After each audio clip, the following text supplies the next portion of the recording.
Bobby, let's meet our first guest. Thanks, Kev. Our first guest this evening had a spectacular high mark and a magnificent drop kick, as well as winning the Brownlow medal. Please welcome Fred Goldsmith. Freddie! Freddie! Thank you, Melissa. Thank you. Have a seat here, Freddie. Welcome to Grumpy Old Men. Hey. Thanks, Kevin. Nice to be here. Now, you came from Spotswood. Now, one of my great heroes as a young boy growing up was Charlie Sutton, who captained and coached the Bulldogs to their one and only premiership. Yeah. He came from Spotswood. How come you didn't play for the Bulldogs? Originally, he came from Williamstown. He was born in Williamstown, and I lived in Thompson Street, which is, if people watch Blue Wheelers, it's the police station. Our house was directly opposite Blue Wheelers in Thompson Street. I lived in 29, and Charlie lived in 27. And his father, at the time, was president of Spotswood Football Club, and Charlie was playing for Spotty. But then, for him to become a Footscray player, his father shifted the family to Altona, which was unallotted territory. How long for? 5 minutes? Well, he's still there. Oh, Charlie. Oh, well, that's all right. Yeah. Did he move on purpose, Fred? Did he move on purpose so Charlie become a Bulldog? I don't know the fact of that, whether it was... but he lives a beautiful place down on the Esplanade now, Charlie. Someone said Footscray paid for him to shift over there. Well, he wouldn't have got any money. There was no money around then. But I remember he's 10 years older than me, Charlie, but my first time that I played against Footscray, I was about 17, and Charlie was coaching in 1951, and we run out onto the ground, and he was playing in the back pocket, and I was about 11 stone, playing full forward, and because I came from Spotty in 1950, and Charlie, he come up to me and lined up in the back pocket, and he ran over to me. He says, "Good on you, Fred." He said, "Nice to see you made it. How's Mum and Dad and and your sisters going?" I said, "They're good, thanks, Charles." Yeah. He said, "See you after the game.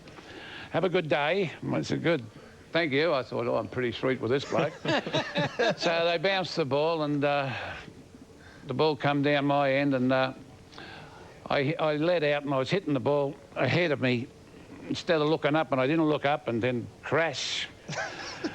And I woke up, and head trainer's putting smelling salts under my nose, and I said, who was that? He said, "Didn't you see Charlie coming at you?" He wouldn't do that. I said, "1 minute, he just asked me how my mum and dad was." And he ran right through me. But he told me years later, he said, "Fred, I always taught you a lesson." He said, "Always look up." I've never forgotten that bump that he gave me, but I never forgot that advice he gave me as well. When did you go to full back, Fred? Yeah, halfway through 53. Yeah. Bob. What, because you're a good kick? Did they take you back there? No, well, Herbie Matthews was coaching the seconds. Yeah. And I only had 3 games in my first year, 51. And then I played the rest of the year in the seconds, and then 52, I played about 7. And then 53, I'm in the seconds again, and Herbie was coach of the seconds, and Whopper was coach of the firsts. Anyway, Herbie, I put in for clearance to Yarraville because I wasn't doing much good. Then he said, "I think we'll give you a go at full back, Herbie." So anyway, I played a couple of good games in the seconds at full back.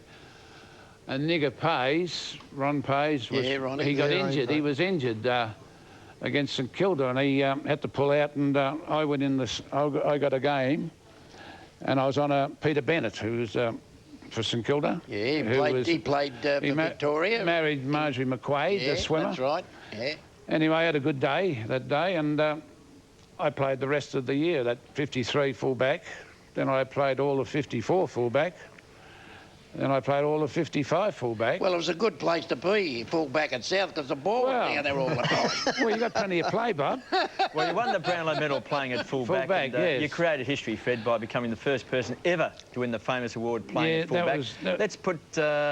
Let's go back in time and have a look at the time vault, because here's the great Fred Goldsmith. That's Gunn of South Melbourne in the centre. Kicks down towards the half full forward line. Goldsmith rising, and Goldsmith marks for South Melbourne 30 yards from goal, directly in front of goal. Goldsmith has kicked 3 goals so far today. 10-8, 68 Collingwood, 8-15, 63 South Melbourne. This kick goes wide of the goals again for another behind. South's kicking has been bad. 8 goals, 16, 64 South Melbourne, 10-8, 68 Collingwood. McGowan of South Melbourne, 40 yards out. Kingston of Collingwood leading Goldsmith in the run in the forward pocket. Goldsmith has it 10 yards, 15 yards out. And that goal to Goldsmith is South Melbourne's 9th, making them now 9 goals, 17, 71 to Collingwood, 13, 9, 87. That's on the Ballarat scoreboard, of course.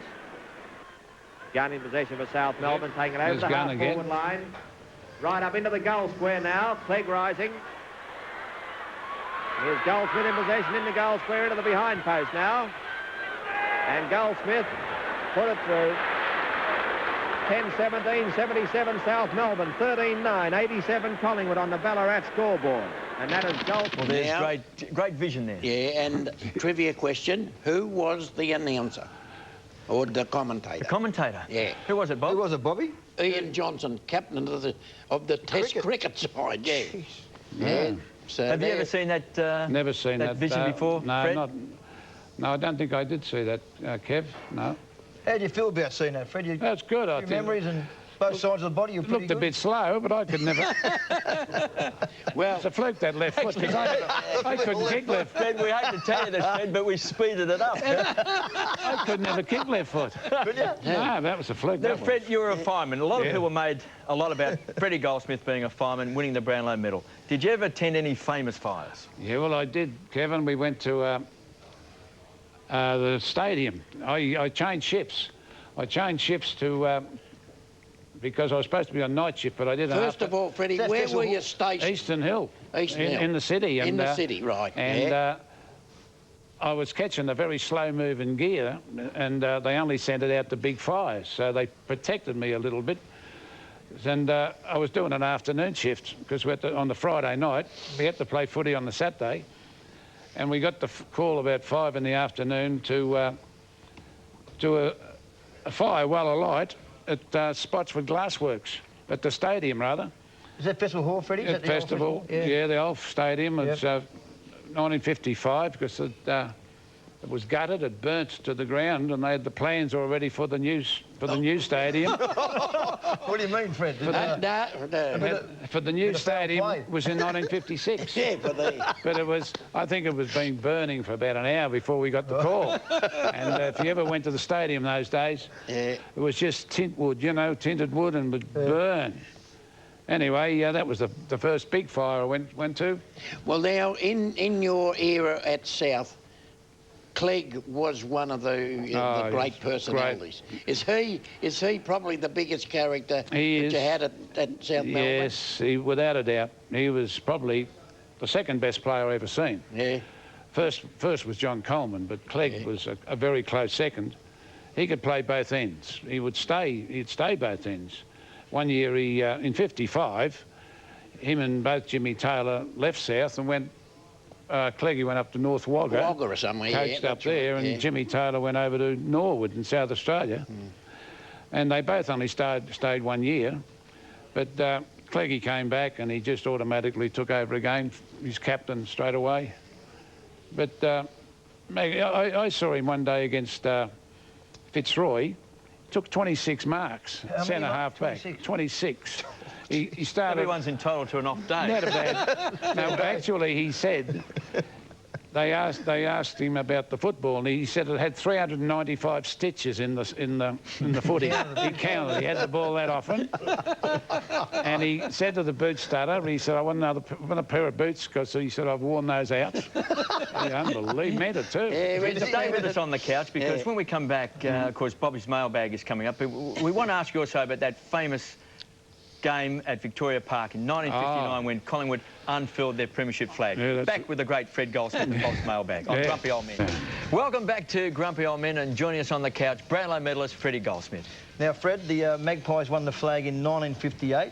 First game of the 59 season. You were playing, the Swans were playing down at Victoria Park. Yeah. You never, ever beaten them there before. No. And unfurled the flag there. What was it like that day at Victoria Park? Well, that was a big game, Doug. It's probably the best game I've ever played in. They won the premiership 58, and our instructions was to line up on the boundary, both with Collingwood, and Mrs. Coventry was going to unfurl the flag. And we lined up there, and it must have been 30-odd thousand there, Collingwood mad supporters. And all the players joined in with the band. They were singing Collingwood Forever. the players himself was singing. Yeah. Anyway, Cleggy was our coach, and he kept revving us up. We'll give him singing. So anyway, they bounced the ball 7-1 to a point in the first quarter, and we just jumped them. And they just kept coming back and getting back, but eventually we won with 3 goals. And Cleggy played the game of his life. He played centre-half back, and I was playing full-back, and I kept kicking them out to him, and he outmarked everybody. He had the 3 Toomies on him at one stage. But then after the game, we were invited into the Collingwood rooms afterwards, and Sid Coventry, the president, then he got up, and all he was doing was rubbishing the Collingwood players, playing so bad. But we just beat them, and well. we got hot beer and cold pies after the game. Nothing unusual about that, Fred, but of course Bobby's mailbag is coming up. Yes. Well, there is, but I do have to ask Freddie this. Now, I thought I could play a bit, and I'm out at the South Melbourne ground, and there's a new kid called Billy Gunn. I said, who's Billy Gunn? Well, I give him a nice how do you do this day. I don't think I touched the ball. How could he play? Was he a good player? Well, Billy Gunn, he come from Williamstown, and he was my best mate at Williamstown, and we grew up together as kids, but he'd always promised his uncle if he's going to make footy, he would always have a year at Williamstown. So in 1951, he played his 1 year at Williamstown, and then on the proviso that he'd be cleared to South the following year. So it was automatic swap. Little Billy Williams was appointed coach of Williamstown, and it was just an automatic swap, Billy Gunn for Billy Williams. And his very first 6 games, he played on a half-forward flank in 52. Every league side had a half-forward specialist, like there was Bobby Davis, yourself, Bob McKenzie, Les Foote, Bobby Rose, Owen Abrahams, all champion half-forward flanks. Anyway, Gunny, after 6 games of league football coming from Williamstown, went straight into a Victorian side on a half-forward flank. Yeah. Well, I don't feel so bad now, Fred. And made the Australian side. Yeah, that's right. An all-Australian side in the Carnival, 52. A magnificent footballer. He was so.